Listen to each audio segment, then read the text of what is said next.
Alhamdulillah wa syukran lillah ala ni'mal judah la haula wa la quwwata illa billah. Rabbi a'udzu bika min hamazati syayatin wa a'udzu bika rabbi an yahdurun. Subhanaka la ilma lana illa ma 'allamtana innaka antal 'alimul hakim. Rabbi a'udzu bika min hamazati syayatin wa a'udzu bika rabbi an yahdurun. Qala Allah ta'ala fil Qur'anil Karim fi suratil Baqarah.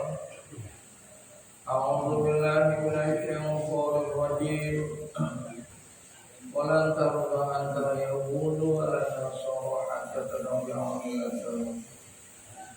Qul inna hudallahi wal huda wa la in ittaba'ta ahwa'ahum ba'da ja'aka ma laka minallahi min waliyyin wa la nasir. Shadaqallahul azim. Jamaah marilah kita berusaha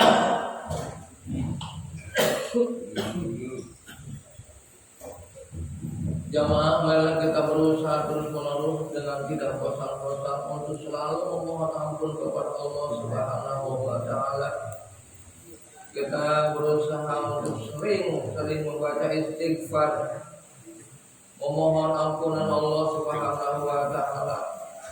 Karena dosa adalah penghalang kebahagiaan dunia dan akhirat. Dosa adalah penghalang kedekatan kita dengan Allah Subhanahu wa taala. Dan nanti kita juga akan membacakan suratul Fatihah, yang sebenarnya kewajiban kita semua adalah mendoakan siapapun yang sebenarnya mereka sangat membutuhkan doa-doa kita.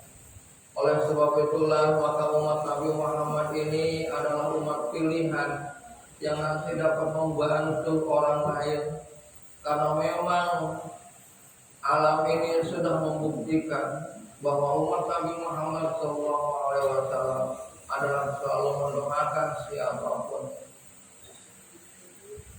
Baik jamaah, mari kita istighfar.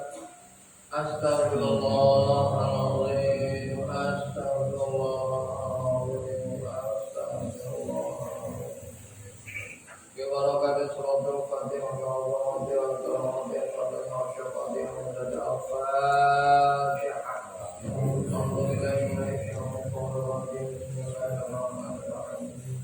Alhamdulillahirabbil alamin maliki yaumiddin.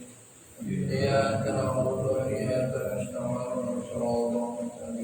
Shiratal ladzina an'amta 'alaihim ghairil maghdubi 'alaihim waladdallin.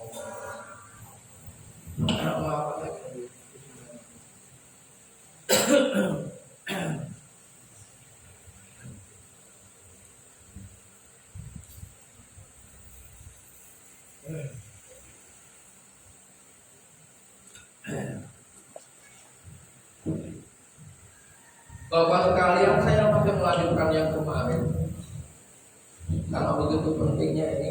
Sekarang ini inna hudallahi wal huda. Sesungguhnya petunjuk Allah itulah sebenar-benarnya petunjuk. Jamaah yang berbahagia, kemarin sudah kita bahas walan tardo angka yahudu wala nasara hatta tabi'a millatahum. Yahudi itu dan Nasrani tidak akan pernah ridho kepada kita sehingga kita ikut milahnya, ikut cara hidupnya, bagaimana tata cara hidupnya. Terus kemudian Allah informasikan kul inna hudallahi huwal huda. Sesungguhnya petunjuk Allah adalah yang sebenarnya petunjuk.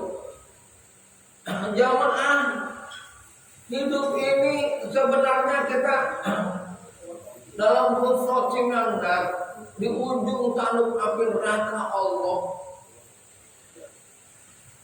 Sedikit aja kita lalai, Allahu Akbar, hidup sangat mengerikan.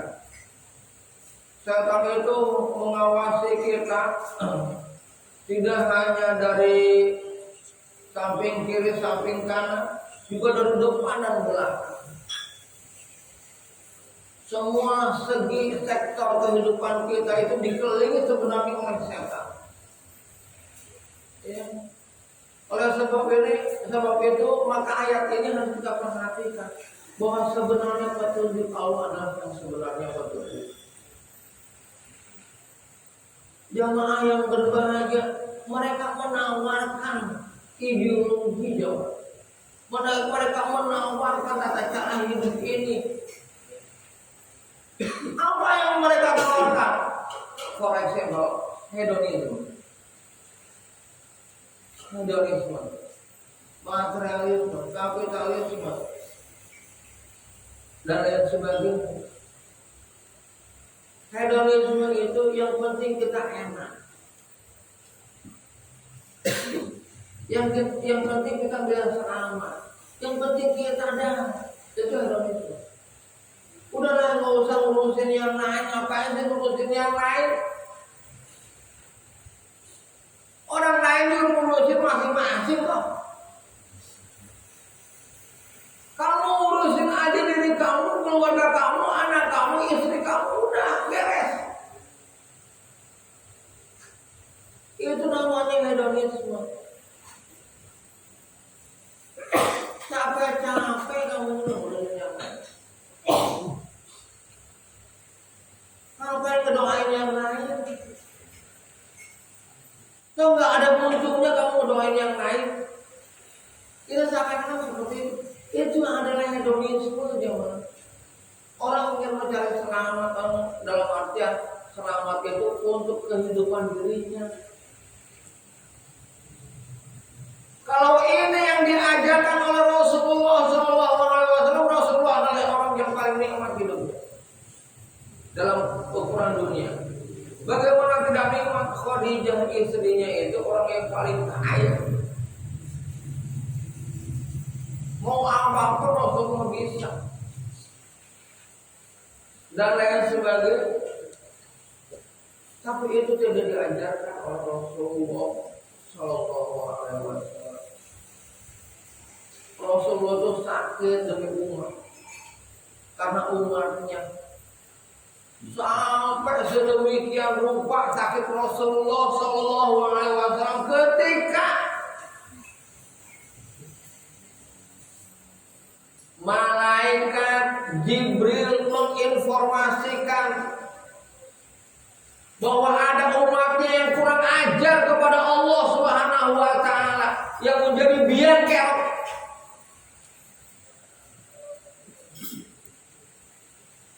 Rasulullah nangisnya sampai luar biasa, sampai diketuk oleh Abu Bakar nggak bisa, diketuk oleh Umar nggak bisa, yang bisa hanya Fatimah.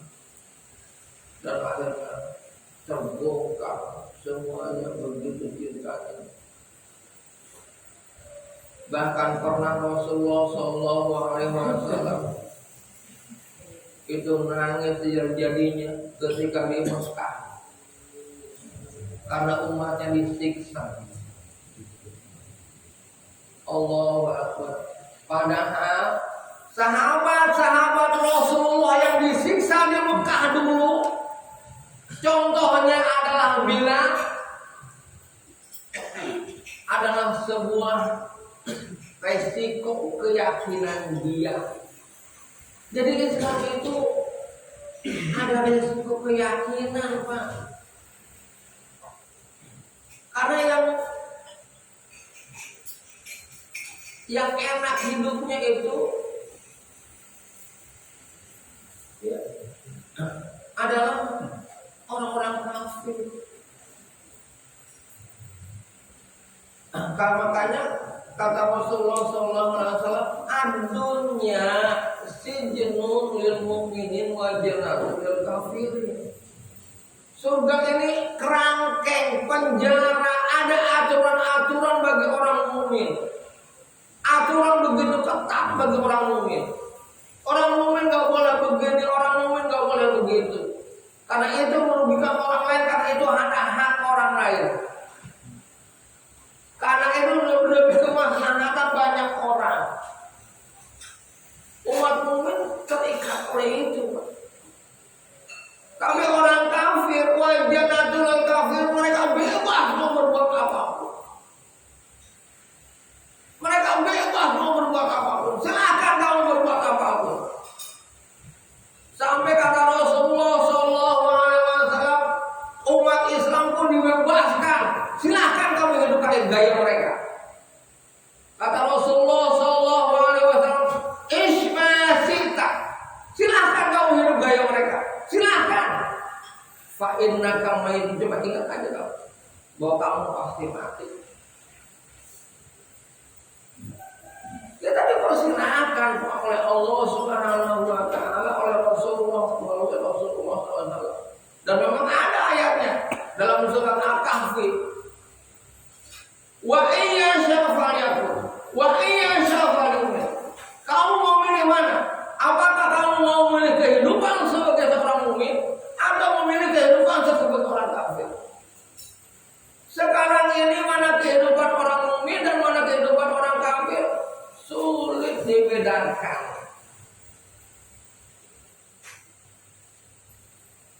Taliban yang memang ingin mereka itu kembali ke jalan Allah, dan ini catatan. Perjuangan agama tidak pernah diridhoi oleh Allah kalau tidak kembali kepada agama Allah.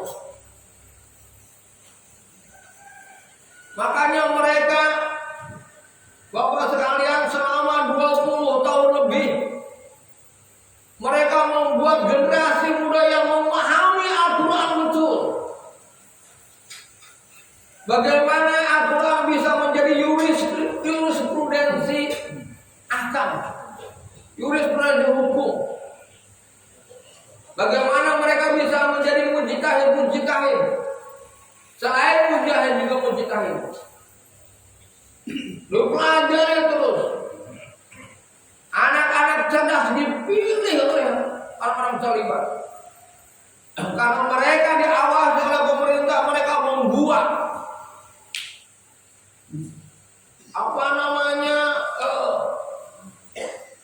gunung-gunung dilobangi, dijaga ketat agar anak-anak belajar di sini. Mereka adalah generasi masa depan. Kita akan taat kepada mereka ketika taat mereka kepada Allah Subhanahu wa taala. Jadi kalau kita tidak mengenal nilai-nilai Allah, tidak istiqomah dengan nilai-nilai Allah, Allah tidak akan membantu perjuangan kita. Kalau perjuangan kita tidak ada, kalau agama Allah ini tidak tegak, maka orang akan berbuat sewenang-wenang sekeinginan dia. Mereka bisa menari di atas penderitaan rakyat, di atas penderitaan umat. Mereka bisa bersenang-senang. Mereka tidak bisa hidup kayak Rasulullah, kayak Umar bin Khattab. Ketika menjadi pemimpin dia bilang, saya pemimpin, saya harus menjadi orang miskin yang termiskin dari orang miskin. Saya harus menjadi orang yang paling miskin daripada orang miskin. Makanya Umar itu sering sekali menasihati dirinya. Ketika makanan itu sudah dikategorikan basi, wahai perut, apakah karena ini kamu menjadi muntah? Biidznillah, terimalah dengan izin Allah, dimakan makanan basi itu. Dan lain sebagainya. Itu pemimpin. Dia tahu penderitaan rakyat, dia tahu kesulitan rakyat, dan lain sebagainya. Ya mana mungkin jemaah yang berbahagia, orang tanpa hidayah Allah mau seperti itu? Mana mungkin tanpa hidayah Allah, tanpa mengetahui bagaimana kenikmatan akhirat, mereka mau seperti itu. Islam mau seperti itu? Karena umat Islam tahu kenikmatan akhirat. Nikmatnya hidup di sana. Dibandingkan dengan di sini sangat jauh jamaah yang berbahagia. Contohnya saja umpamanya sebuah sejarah Nabiullah Idris alaihissalam. Ketika diperlihatkan surga, udah aku mencari kenikmatan surga aja. Aku tidak mau beristri dulu dikarenakan apa? Takut mengganggu perjuangan Islam ini. Istri dianggap takut mengganggu dan lain sebagainya. Jadi aku nyari nanti di akhirat saja. Tentu saja ini tidak boleh kita ikuti, ya, tidak boleh kita ikuti. Tapi ini ada pelajaran penting bagi kita, bahwa yang paling penting kita ini mengejar kenikmatan akhirat. Jadi petunjuk Allah yang sebenarnya terjadi. Selain hedonisme, jamaah yang berbahagia, mereka itu juga pragmatisme. Saya mau berbuat, saya mau bertindak kalau ada keuntungan. Itu namanya pragmatisme. Saya mau berbuat, saya mau bertindak kalau ada keuntungannya. Apa keuntungan saya? Untungnya untuk saya apa? Ada jabatan kan? Ada harta kan? Ada apa? Baru dia mau berjuang. Islam mana itu? Hidup itu harus ibadah, harus mengadakan pengabdian kepada Allah Subhanahu wa Ta'ala. Semua tindakan, semua perilaku, semua perbuatan itu harus lillahi ta'ala. Kita seakan-akan membiasakan sholat lillahi ta'ala, zakat lillahi ta'ala. Sebenarnya lillahi ta'ala itu bukan hanya ketika kita sholat, ketika kita zakat, seluruhnya. Inna sholati wa nusuki wa mahyaya wa mamati lillahi ta'ala. Ya, sholatku, ibadahku, perbuatan nusuk, ya, perbuatan apa saja yang kita ingin dapat pahala dari Allah. Bahkan hidupku dan matiku itu karena Allah. Kayaknya hidup harus karena Allah. Ya Pak.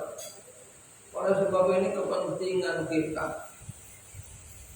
untuk kita selalu dengan Al-Quran.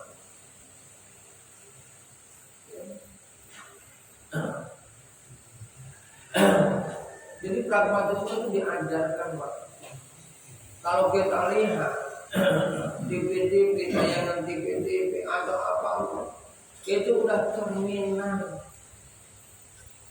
milah mereka, ahwa mereka, keinginan mereka, udah kayak gini saja. Bahkan kadang-kadang saya nggak habis pikir, kenapa nggak ada sebuah sistem pendidikan yang bagus untuk anak-anak kita? Apakah terlalu banyak profesor bodoh yang tidak mengajarkan nilai-nilai benar dan nilai-nilai baik dan nilai-nilai pelajaran bagi anak-anak kita? Kadang saya berpikir, ya Allah, ini bagaimana ini? Ya. Kalau mau dialog kali ini, istilah kata perlu kita untuk berbicara hal ini. Sebenarnya profesor yang banyak Pak yang pintar-pintar, entah pada apa ini tidak mampu. Kadang-kadang kita bicara nih, pendidikan dulu dengan pendidikan sekarang, enakan pendidikan dulu, tak akan begitu. Zaman dulu kita sekolah, kita udah kelas 6, buku kelas 2 kita masih bisa dipakai adik kita, masih bisa. Jadi kayaknya ilmu itu udah dibaku, mereka tuh udah mengkaji bagaimana ini eksaknya. Ada nilai-nilai universalitas. Kan ilmu nomor begitu. Ilmu itu harus sistematis, universal, radix, dan kemudian sistematis, pragmatis, saya coba mulai. Ilmu menurut kita universal harus sudah dianalisa. Perubahan Jakarta umpama sebagai ibu kota Indonesia itu lama,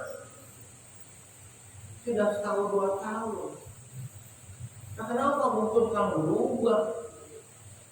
Jadi kayaknya tahun-tahun udah ilmu cepat banget berubah. Akhirnya kakaknya yang kemarin kelas 3 adanya kelas 2 aja bukunya udah gak kepake. Harus beli lagi yang baru. Ini pendidikan mau menjadi sistem bisnis atau apa ini? Ahli-ahli ilmu pada kemana? Apakah mereka zaman dulu ada tim perumus ilmu itu? Sudah satu orang.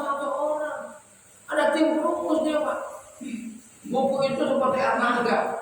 Tim perumusnya ada di situ, tim perumusnya. Siapa tim perumusnya? Jadi buku itu begitu berguna. Sekarang kalau Al-Quran nanti terjemahannya mau dibuat seperti itu, karena sekarang terjemahan itu seperti Al-Maidah ayat 51, semuanya wali itu menjadi teman setia. Gimana ceritanya? Allah waliyul ladzina amanu, Allah teman setianya orang-orang yang beriman. Gimana ceritanya? Allah teman setianya kita.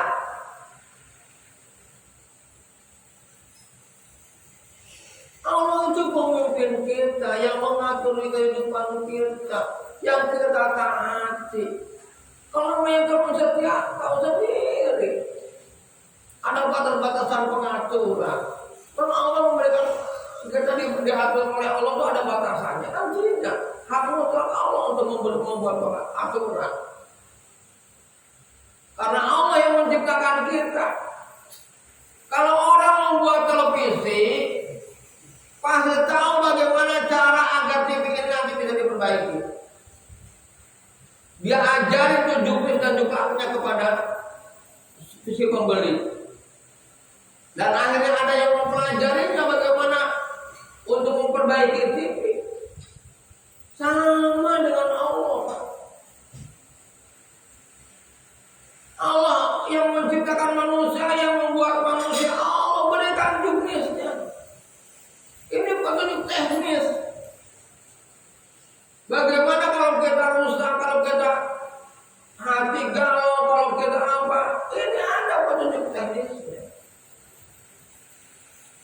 Makanya banyak ayat yang menyatakan dzalikal kitabu la raiba fihi hudal lil muttaqin. Ini sebagai petunjuk bagi orang-orang yang bertakwa. Syahrul Ramadan alladzi unzila fihi al-Qur'an hudal lin-nasi wa bayyinatin minal huda wal furqan. Al-Qur'an itu petunjuk bagi manusia. Al-Qur'an itu menjadi petunjuk bagi manusia, seluruh manusia. Allah itu Rabbul Alamin. Allah itu Rabbun Nas. Dan lain sebagainya.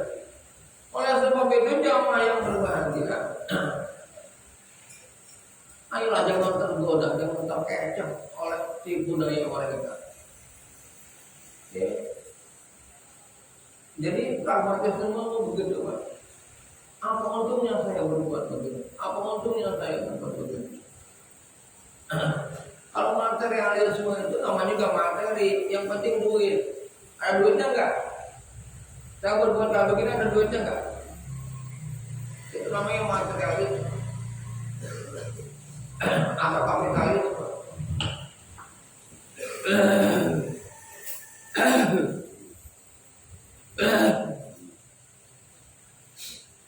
Ya Pak. Yang penting duit aja.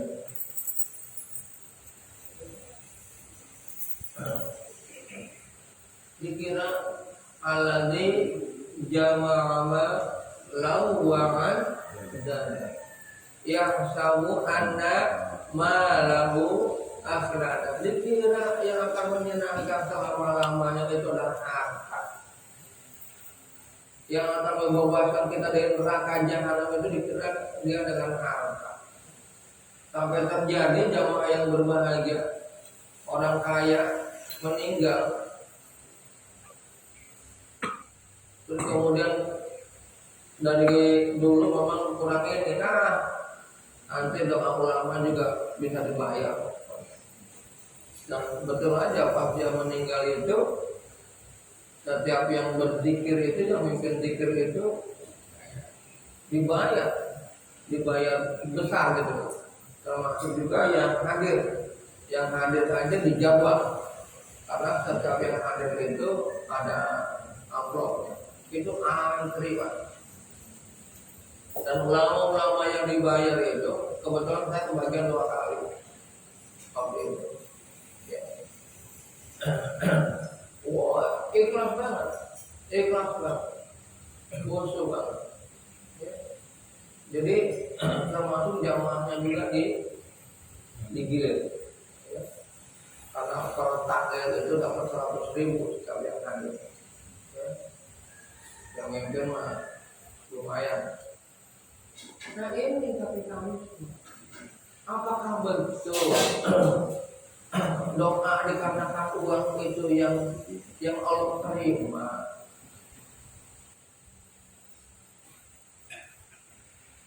Oh dia kalau dibayar ikhlas banget. Apakah betul seperti itu? Dulu saya ingat waktu saya kebetulan saya lagi ceramah di itu waktu zaman Ibu Tin meninggal. Itu pekan pas kebetulan hari raya Idul Adha.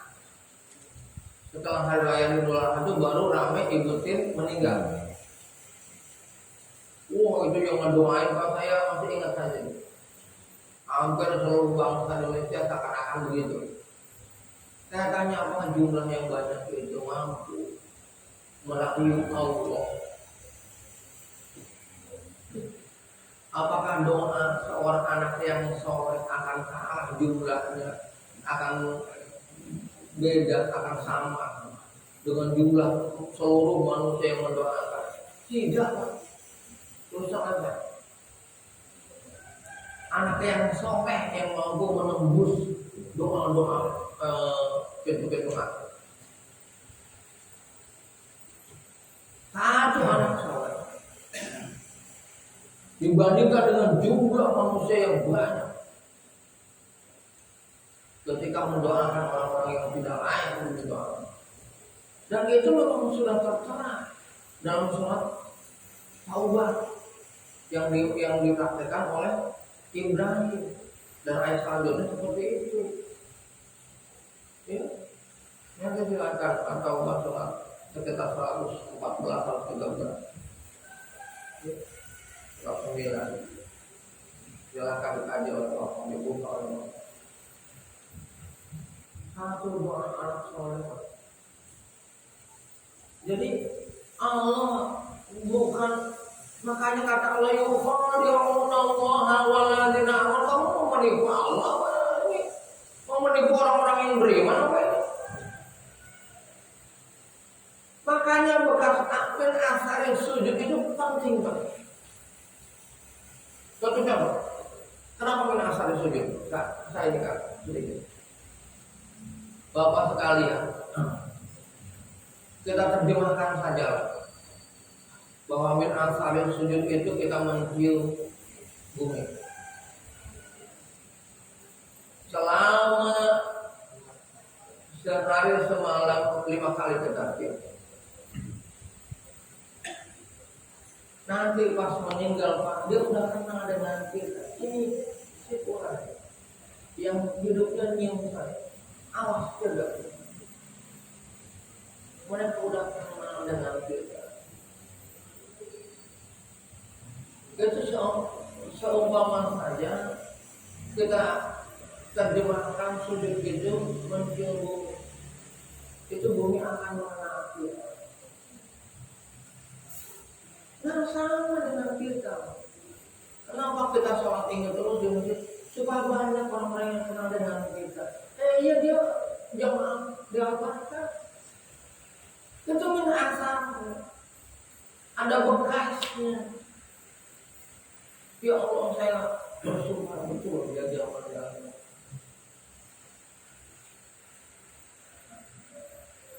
Kalau infak itu hanya kesalahan biasa, saya pikir Allah akan lebih menyuruh kita sholat di rumah-rumah kita masing-masing.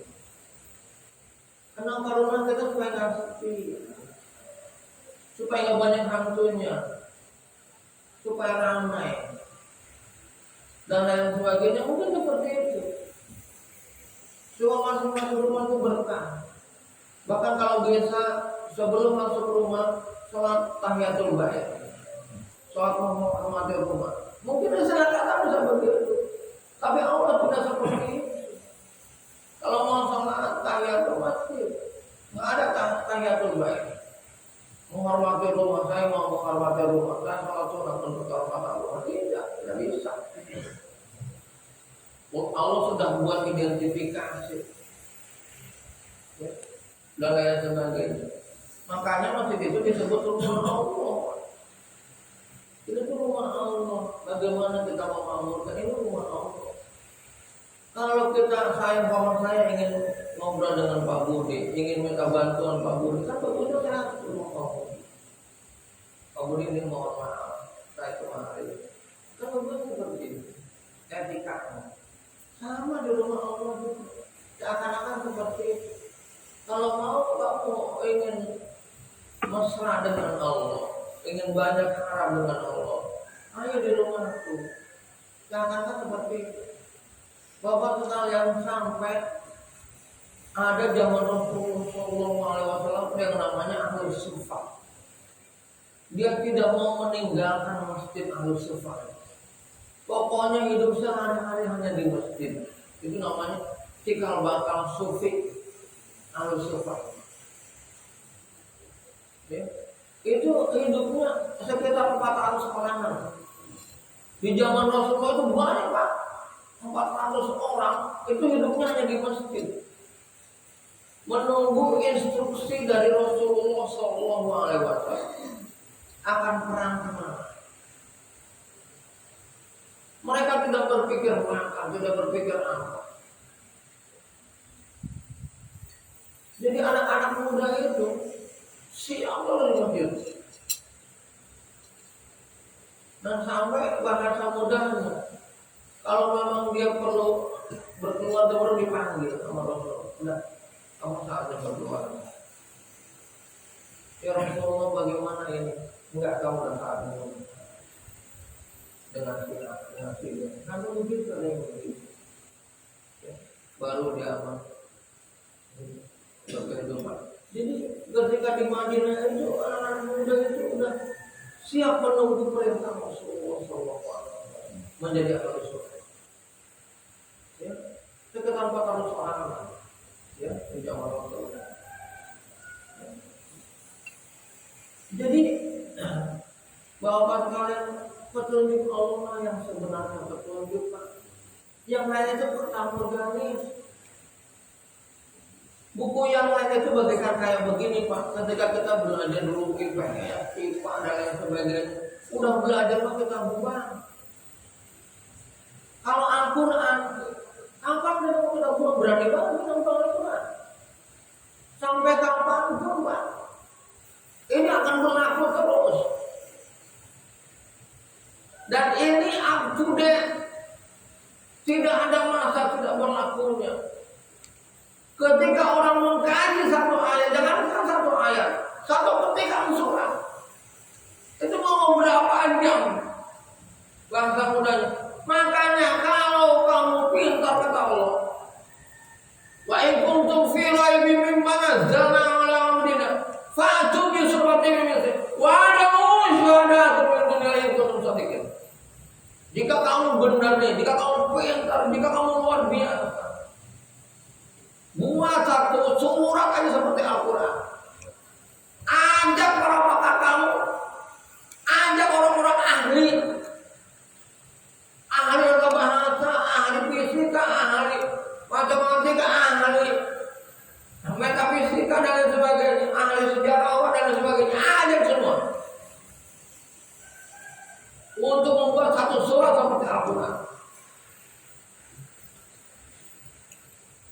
Dan ketika dibaca Al-Quran sebenarnya bagaimana?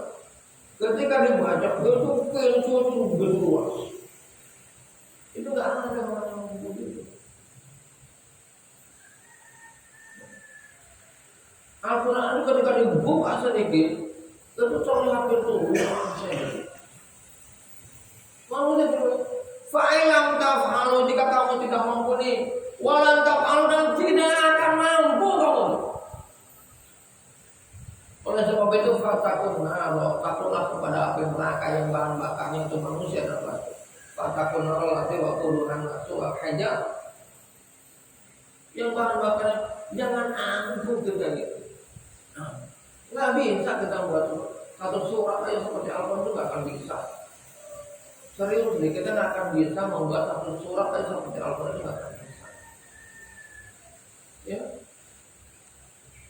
Allah. Lebih baik kita ikutin yang memang diturunkan oleh Allah ini. Siapa ini? Jadi petunjuk Allah itu sebenarnya wala ini tabata alwahu, jika kamu mengikuti keinginan mereka ba'dal ladzi ja'aka minal ilm, setelah datangnya pengetahuan bahwa mereka itu merayu-rayu tapi fakta organis. Gak benar mereka itu. Kalau kamu ngikutin keinginan mereka, seakan-akan mereka yang benar dan kamu ikuti, malaka min Allahi min wali wala. Allah tidak akan menjadi penolongmu dan Allah tidak akan melindungimu. Udah ada, kalau Allah tidak melindungi gimana Pak? Nasib kita. Malaka tidak ada bagi kamu min Allah, dari Allah, min waliyin wala pelindung dan penolong.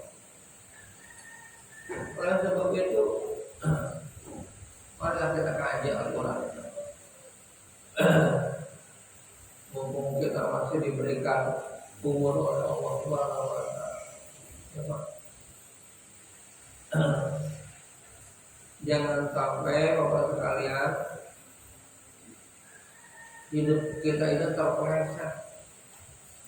Sebab setan itu ingin membuat kita terpeleset. Fa'azallahu man sya'allah. Memang setan itu ingin kita terpeleset. Setelah Siti Hawa aja, Nabi Adam aja terpeleset. Fa'azallahu man sya'allah wa anhafahu wa mimmakan. Ya Pak. Oleh sebab itu jangan kita ikuti keinginan mereka. Ini keinginan mereka bukan, mereka tidak berpikir. Oleh sebab itu petunjuk Allah itu harus menjadi apa? Bapak sekalian, makanya sekarang ulama-ulama aja diadu domba ya Pak ya. Ulama-ulama itu maaf ya, ini diadu domba. Ya, pandangannya dibeda-bedain. Dan sekarang ini yang menjelek-menjelekan agama Pak, itu tidak dikejar oleh negara. Ya, saya nggak usah cerita banyak Pak. Lihat aja di medsos. Sekarang ibu-ibu aja, ya, itu berani banget sama menjelek-menjelekan agama. Sampai ada tuh dua pemuda. Ini makanan al-haram ini makanan-makanan haram, daging babi. Ayo kita campur dengan makanan halal yang halal, kurma, air zam-zam, dan madu. Coba mau dijawab, nggak boleh ketawa-tawa. Ngakunya muslim, dia muslim. Allah, dan itu tidak pokoknya. Kayak Muhammad Kacil.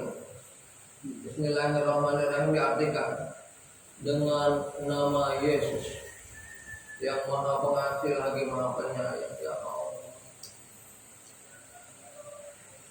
Ini gimana? Sekarang ada kumpulan anak-anak muda pencinta Yesus, aku cinta Yesus. Mereka berjilbab, mereka pakainya peci, kayaknya ini banget, kayak anak-anak santri. Tapi apa yang dibawa, aku cinta Yesus.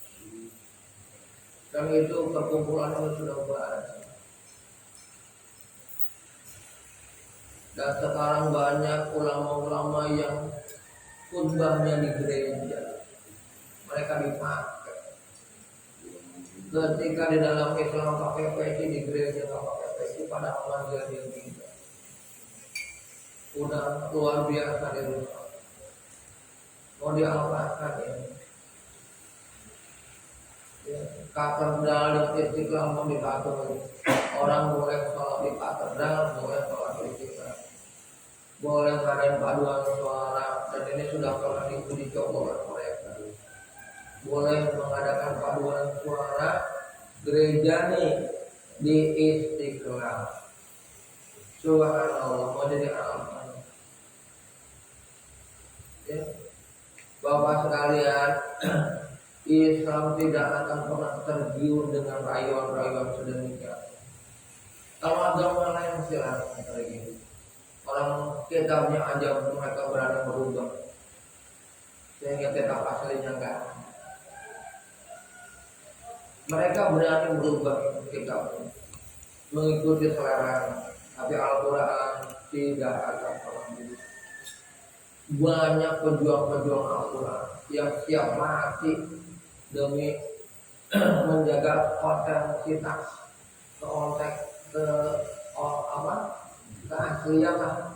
keaslian Al-Quran. Ya, jadi otentitas Al-Quran itu nilai-nilai otentik dari Al-Quran itu banyak yang akan menjaga. Karena hanya kitab Al-Quran yang bisa dihafal sampai 30 juz.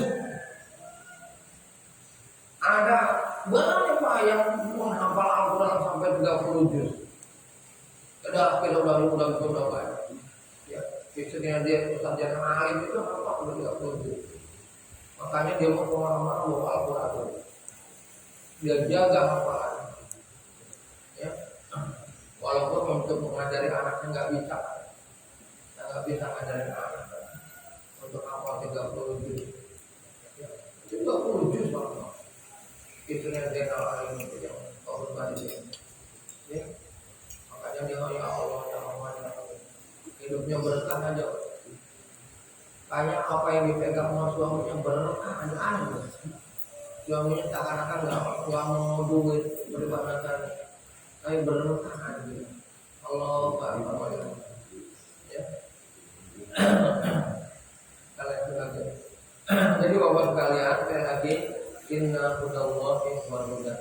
Ini kalau dipelajari bagaimana sesungguhnya petunjuk Allah itu adalah kebenaran petunjuk kita, jalan yang lurus kita, jalan yang asli, jalan yang benar kita. Ya. Jangan kita terpesona oleh ideologi yang merusak kita. Apalagi komunis ini malah lebih bahaya Pak. Nanti suatu saat kalau ada waktu saya juga ingin menerangkan komunisme itu gimana sih terjadi. Ya apa sih komunisme? Sehingga kita tahu. Ya, itu namanya komunisme itu namanya pertentangan kelas. Ada proletar, ada komunis. Kajian komunis. Ya. Siapa itu Marx? Ya, Marx itu Pak. Ya udah ada ya. Untuk yang mudah-mudahan buku-buku kayak begitu saya nggak ada siapa ya. Itu saya itu. Baik Bapak sekalian, mudah-mudahan Allah memberi kita hidayah taufik kepada kita semuanya. Mudah-mudahan kita ini diberikan jalan yang terbaik oleh Allah sehingga kita menemukan kehidupan kita sesungguhnya. Ya.